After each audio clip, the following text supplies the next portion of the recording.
And that's going to be the time for the designers to really shine.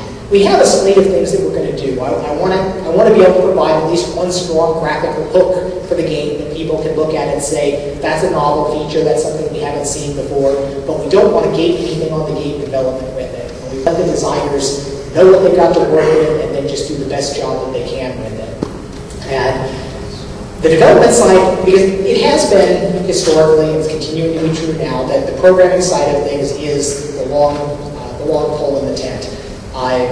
While creating all the media, it's easy to look at it and say, oh, the media is going to be the gating factor. How can we ever get all of this done? The programming will just be done, but it never works out that way. The programming always winds up being the thing that winds up gating stuff. In some cases, it gets used as a scapegoat. It is easy for designers and artists to know that, well, this feature might be coming down the road, and I'll just not work on anything related to that until it's done.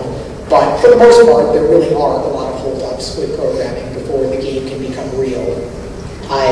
The artists do have, there's lots of culture and knowledge in the art development community. People make movies by throwing waves of people at it. And we don't want to be that type of project. We don't want to be the project that just goes in and gets 100 artists sort of off the street, throws them at a project, and then reschedules them someplace else. We do expect that we want people to be, we want them to feel personal ownership for the project that they're on, to know that they can make a difference. But it is true that the artists are the easier of the skill sets to find, because we have reached a period in game development, which we weren't at many years ago, where you can pick and choose and pretty much expect that if somebody's worked at a major game development studio, it won't be that hard to bring them over and let them know how to work inside your system. There's always the build process, the tweaks of the animations and the modeling formats and all that, but it's not incredibly difficult because everybody's doing bone skin skeletal meshes with normal maps on top of it. And the fact that now we can just say, don't worry about your texture budget, it's all virtualized. That's easy to do, it makes everybody happy, and it has been nice when an artist would come up and say, oh, this is great, at my last job we just didn't have, it was always texture budget, and we've got a lot more freedom now, and we're seeing some good things from that. Surprisingly, finding level designers is a lot more difficult now than we thought it would be, and that's become a lot more specialized. And when, as we go around looking for people for future stuff, part of it's because level design used to be something that everybody made a Doom level. It was easy to do. It was fun to just make something and then jump into the game and kind of play around and see. And it was an entry point for a lot of people to build their skills up to things that rivaled commercial developments at the time. But it's really hard for somebody to just go and try and do a commercial quality level by themselves or even with a couple of friends now, because it just takes so much effort. We don't have more levels in the games now than we used to, but we're spending many times the resources on there, both in terms of the number of people and the amount of time that it goes on. So we don't run across as many applications that have, years back when you could look at people and say, this was my level, I did this level in this game, this level in this game. We look at it and say, okay, we love those levels or we didn't like them, and we could make a good judgment call there. And it's a lot harder now to find people that have that full kind of spectrum of experience. And we are looking very strongly for people now that care about the game deeply, that we're hiring people that want to be passionate about making this game incredibly fun. We know we've got a foot in the door with our visuals, with our technology. That opens the door for us to talk to people about it, to get people to take a look at it. But there's a lot of great looking stuff out there now, and we have to really live or die by the quality of the game. How much fun is it going to be? And we're paying a lot of attention to the people that we're interviewing and hiring, especially as we look forward towards Doom on there.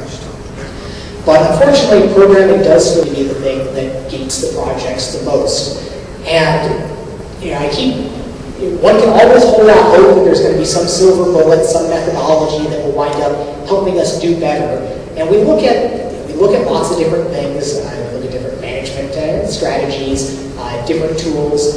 We recently, it was actually pretty exciting. We recently went through a scan from one of the sophisticated high-end offline code analysis tools.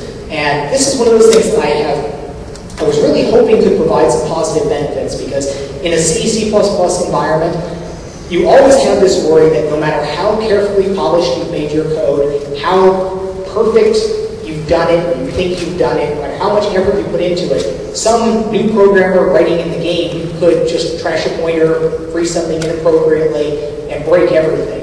And what do? Software is not, it's not as stable as we would like nowadays in all sorts of things. And all sorts of programs still just crash and exit for various circumstances in daily use. And games, in some ways, have, we've got active targets for a lot of people on there, so it's hard in other ways.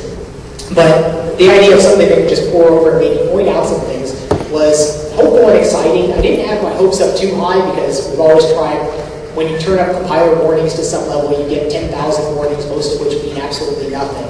We do nowadays actually run our code development on the strictest warnings that we can enable across everything, and that does help to some degree. But it was kind of neat, this tool did a bunch of analysis, and they came back and said that our code had less than half the average defects found as the industry code that they normally analyze. And that made me feel good about that. I wonder if they say that to everybody that they analyze their code. But it was still the type of thing where they pulled up like 900 defects in our code base. Our code base is pretty big now. We go through them, and there are a lot of things that are clearly false positives, where that's not really an error because this function never returns and so on. But as we were going through this, we had several of the programmers sitting there say, look at this one. We pop it up, look over it, like, oops. Look at another one. Yeah. And there were several things that we found that explained why something didn't really work properly many times, something that could cause problems and various things. And it's creepy as a software developer looking at things like that. I remember a quote that another game developer one time, several years back, somebody asked, did you ever run bounce checker on your code? And he responded, 3 weeks before shipping? God, no. They don't really know everything that's wrong with the project. If it seems like it's hanging together with, spit bubblegum and baling wire, ship it. And there's, in many cases, that's the reality of things. If it seems like it's doing the job acceptably, then it is good enough. It's wrong to think that we're on a quest to make perfect code. We are on a quest to make good enough code. The idea is not to have 0 bugs. It is to have an acceptable level of bugs. And some people hate to talk like that. That's somehow, you're giving up, you're not a real programmer, impure thinking, something like that. You want to be perfect. But in so many things, you just can't be. And realizing that is the key to trying to make projects that actually make a real difference. It is about trying to get out there and do something of value where the costs are acceptable. Some of the cost is what people pay for the game. But some of the costs are also just the trouble that they have with the game, or frustration. Is it going to have, if a game crashes, they're going to think poorly of you for future projects there. And I wish, I'm always looking for things that could improve this. There's changes in coding style. We debate whether different ways of structuring code is better or worse. We look at how more than a dozen programmers wind up doing things. And we pick up different things along the way, but it's still a frightening thing with no real end in sight.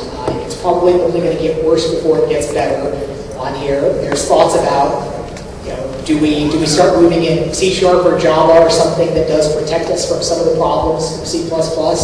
And the answer is probably not in the real near future for the important games. And it's interesting, when a few years ago at Quakecon, I would be talking about how there was this possibility that as we look towards the next generation game technology, what turned out to be InTech 5, would we wind up, could this be something that would be a stable tool, or like RenderMan, something that you could use for a decade? And that was how development started. The early development work was trying to be this very clean, parameterized, flexible, do all sorts of different things, stuff in there. And we were making a game that was intended to be 30 hertz, but of course, during development, chugging along at some level below that. And it looked like you could do that. But as we started getting down to the hard decisions about, well, we want the game to be fast. We want to be a 60 hertz game. And then all of a sudden, we're not in any of this general purpose, RenderMan-ish, flexible, do everything, and just cut your media at some level to make the game there. We've got the big switch in the game right now where you're in development mode path, and then you're in fast combo mode path, which runs there. There's a large market difference between it. And the fact that with this embarrassment of riches that we've got in terms of power, the incredible memory, storage, processing, graphics power, all of these are just amazing. It's a million times what I had when I started writing games early on. And we still care about all this. We care about the resources that we're using because we're sucking it up as quickly as we can have it delivered to us. So I don't think that as we look towards the next generation of titles, what Intech 6 is going to be, what the 720 or the PS4 are going to be, that you're going to wind up developing in, in Java or some protected language that can make game development easier. And it's